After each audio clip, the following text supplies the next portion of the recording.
there are a number of questions about Cuba. People can't figure out why we're so obsessed with confronting Cuba, why there's chatter that maybe Cuba is next after Venezuela.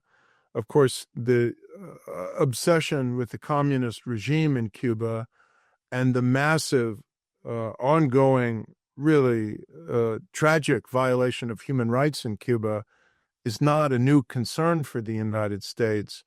But and particularly with a Secretary of State who traces his heritage back to Cuba, Marco Rubio, this has become even a little bit personal. So how do you assess how the Trump administration is viewing Cuba and what its motives are and what it might actually do with respect to Cuba?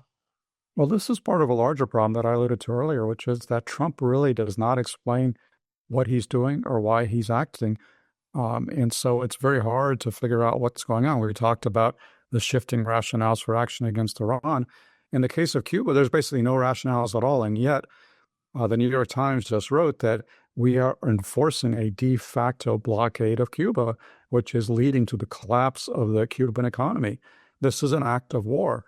Why are we doing this? I would love a great explanation. I mean, is this all about promoting democracy in Cuba? Is Trump suddenly a great democracy advocate? It would be a pretty surprising turn if that were the case. In Venezuela, we saw that concerns about democracy were just the cover for seizing their oil. I don't know what we're going to seize in Cuba.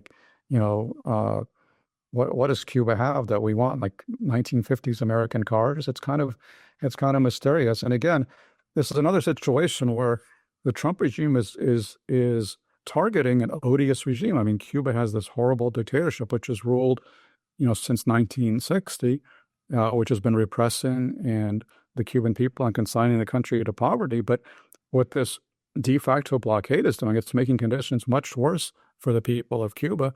It's not going to hurt the rulers; it's going to hurt the ordinary people. And what is the goal? Are we trying to collapse the Cuban regime? And if so, why? Again, it's an odious regime, but this is not the Cuban Missile Crisis. How does Cuba present a national security threat to the United States? I'm really at a loss to see that.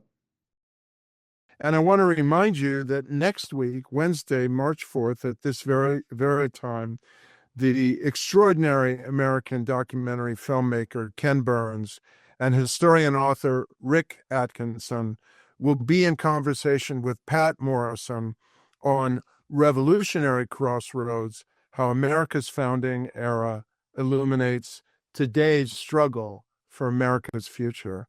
Thank you so much for being with us. And once again, Max, thank you so much.